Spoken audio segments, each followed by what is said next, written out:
The goblins were angry. And as with any group of people, the anger circled and spiraled within the community. The anger explored each person while it evolved. The anger developed into a force that would survive any logic or common sense that tried to attack it. The anger came to Jish, the big physical one. Dalwig is a human. He is a bull brain.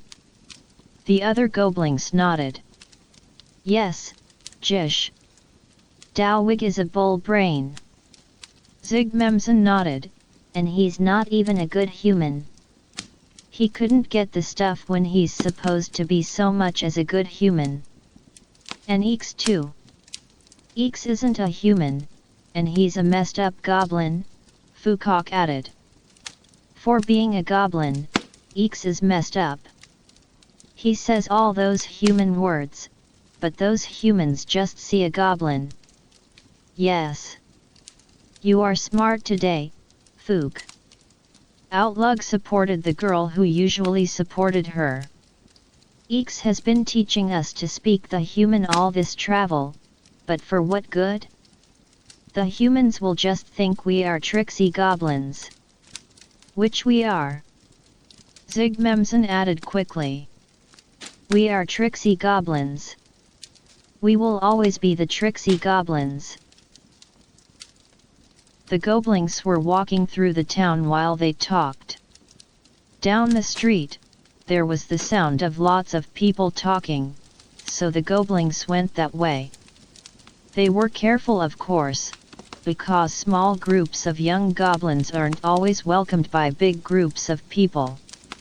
Especially when the people included lots of bull-headed humans. The crowd didn't pay any attention to the goblins. They were watching a fully grown, adult, goblin, dressed like a pirate. The goblins were tricksy enough to find space near the front of the crowd. The pirate goblin stood in the middle of this big crowd with a sword in his hand and a hook in his belt. He was speaking the scary words at the crowd, and then the crowd would jump back and shriek with fear. But then they would laugh and others would laugh and clap. These big people seemed to be having fun. They seemed to like being scared by the little goblin with the pirate clothes. And as the goblins watched this strange show, their anger died. It could survive any sensible discussion and reasoning. It was good anger, but now, without anything feeding it, even for a short time, the anger starved and shriveled and died. The pirate goblin used the scary words, and when he smiled he showed all his sharp teeth. But the goblins also noticed. The pirate goblin had a twinkle in his eye. And it was a good twinkle. This dressed-up pirate was very good at the tricksy. And then, the goblin told the people his name. He told them that he was Deadvolfishy, the Viking pirate king. He said that he was going now, but tonight he would come back. And he challenged the crowd. He said that he would be back with his friends, and if the crowd was brave enough, then they should come back too. And that they should bring their money, because if they wanted to see him and his friends then they would need to give him money.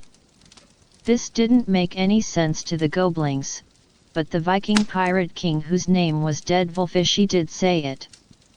The goblins all got up and disappeared into the crowd. But they all had the same tricksy idea. They needed to follow this Viking pirate king named Deadvolfishy and see what he was about.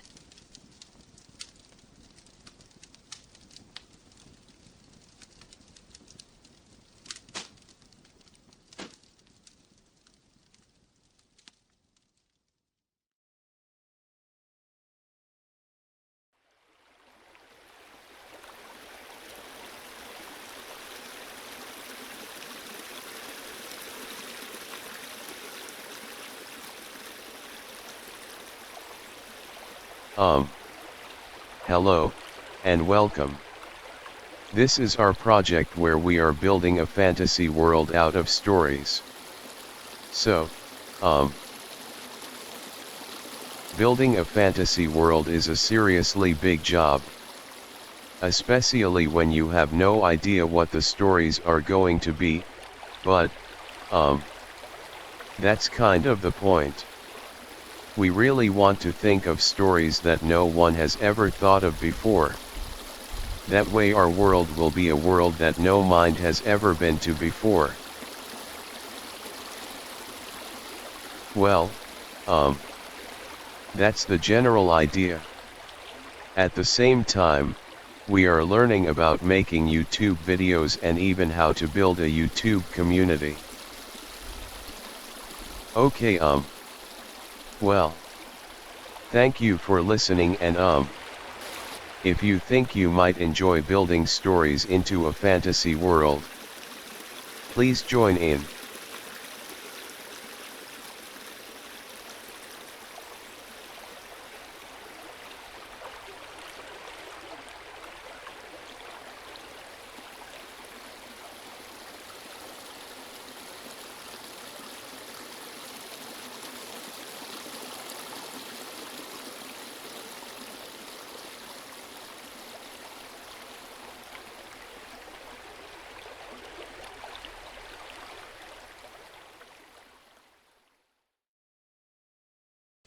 The goblins are curious about Eeks. He is educated and well-spoken, by human standards. He is also friendly and importantly to goblins, he has a sense of humor, so Eeks is deemed to be acceptable to the consensus of the goblins there. Eeks is now a teacher in charge of 4 young goblins. Maybe Eeks could be good for these juvenile goblins, give them some sort of hint about how to behave in polite society, and while Eeks is learning about goblins, and Eeks might learn how goblins don't always behave in polite society. Is awesome. Our lone goblin will no longer be alone. He has found some more goblins and he has even gotten a job. Eeks is going to be a teacher. Our guy who doesn't know about goblins is going to teach young goblins how to be more human. Nothing could possibly go wrong, could it? The first goblin that we focus on will be the one with bluish skin and some greenish features such as ears and eyelids and eyebrows. Miss Blue has a patch of dark hair that sprouts from the top of her head. Her clothes aren't really very inspired, are they? What sort of outfit might suit her better? Should she carry a distinctive item or a weapon? How about a piece of characteristic jewelry? This young female goblin is named Fukok. She is a bubbling teapot. Fukok has moments of brilliance and a short attention span, but she is the most likable of our goblins.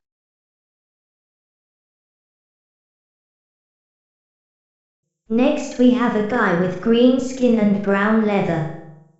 He has some hair in a bit of a mohawk, but not as much hair as the girl. Can you tell the physical difference between a girl goblin and a boy goblin? Should we make the boy's jaws stronger or his shoulders broader? What sort of distinctive props could this guy have, besides the leather? Do you think that goblin guys are more likely to carry a weapon? Would goblins keep weapons hidden, or would they be kept in view to intimidate?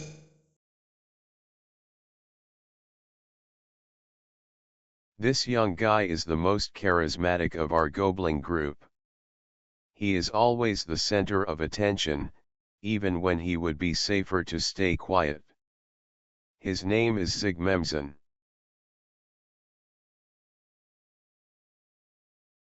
Our second girl has the same green skin as leather guy, but she is wearing a dress of some sort made from scraps of cloth. It's actually denim if you dare to look close enough. She does have really nice hair though, and maybe the most distinctive smile. Do you think that she might be fashion conscious? Does she like her dress? Goblins don't wear shoes, normally. Would this lady want to set a new trend?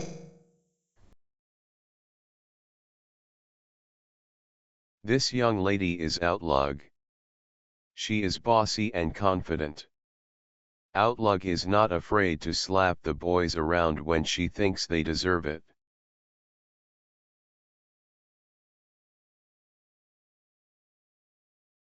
We will get to know these guys more as we go along, but we could certainly speculate on the way. Really? Please speculate. We really want your feedback. Our second boy goblin likes to wear treasures. Some people might call it garbage, but they are not the person who is wearing it, so they don't count. He has a yellowish tone and he is bigger than the first boy. His shirt really is made from scraps and it is tied on with a bit of old rope. Does a basket really make a good hat? Is our guy hiding under the wide brim, or is it really some sort of helmet? We have named this guy, Gush. He is tall and fit. Gush doesn't think of himself as smart, and it is a self-fulfilling prophecy. Gush isn't really shy, but he is happy to leave the talking to anyone with something to say.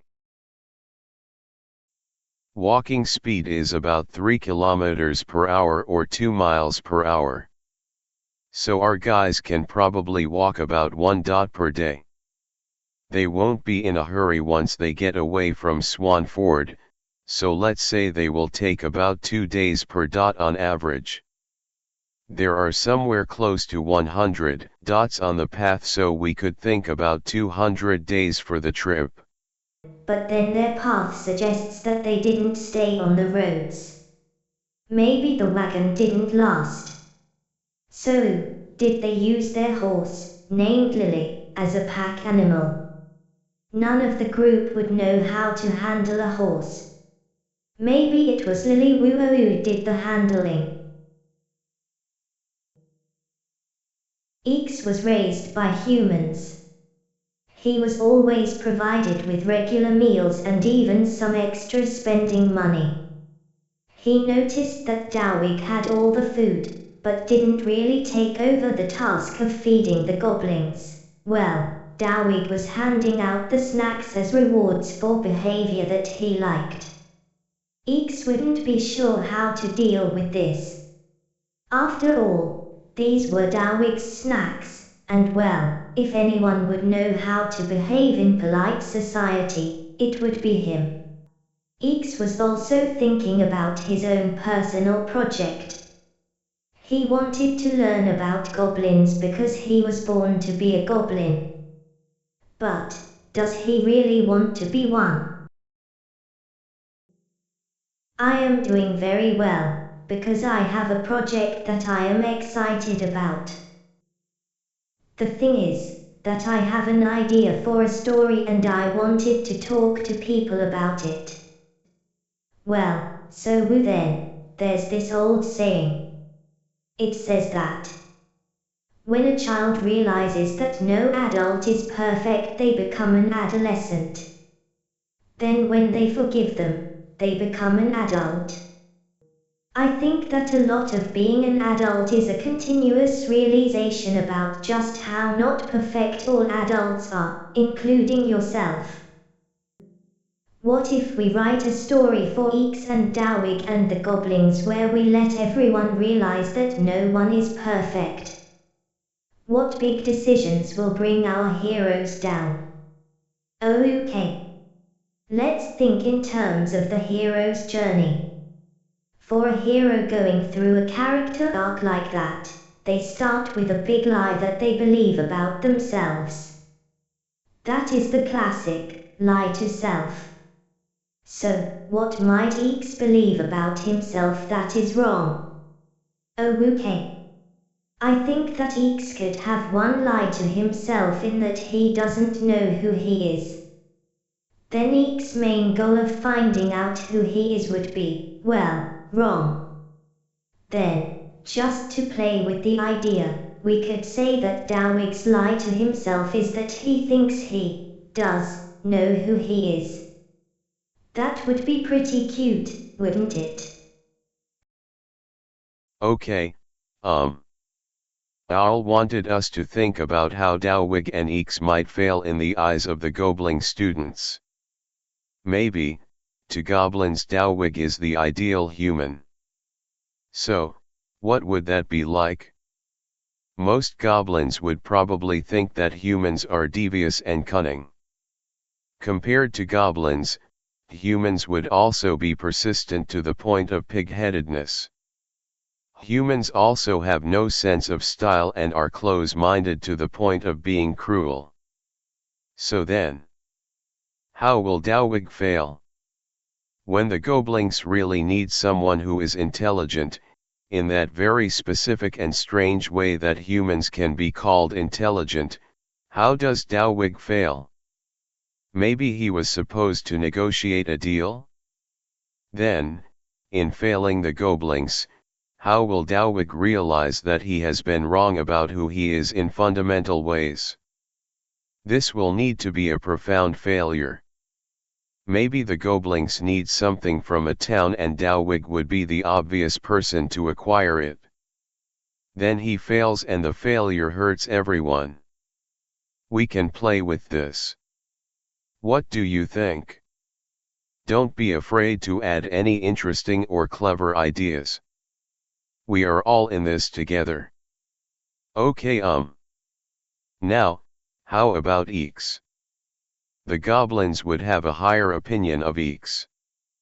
Obviously, even a messed up goblin is still a goblin, and Eeks is kind of cool, in his messed upness.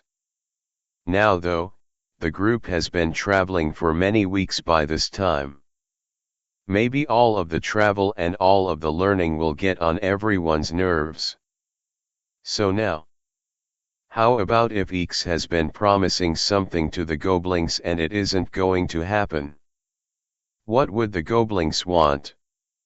After weeks traveling and also learning? What would Eeks have been promising them to keep them motivated? Okay, let's leave that open for a while and come back to it. Okay. So, how will Eeks feel about his failure? He has been trying to learn to be a teacher, but at the same time he has been trying to learn what it is to be a goblin. Now, though, he feels like he has failed, probably at both. We were thinking that, maybe Eeks' lie to self was that he didn't know who he was. Does that work with this? Could Eeks come out of this now, with the realization that he knows exactly who he is? That's an intriguing thought. So, we will be happy to leave this story idea to stew for a while longer, but not too long. So, please send us your ideas so that we can have all the possible best ideas before we decide how to mess this, wrap this up.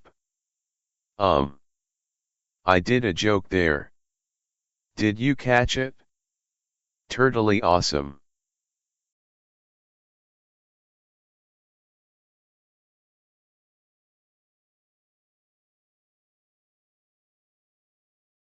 Oh, okay. Eeks will be down by the water, looking for the goblins. Then he will see the Viking pirate Borowut just catching the wind on its way out of the port. And there, in the rigging is clearly Jish's bibaskethead hat, as the little bugger gives Eeks a slow wave and a smile.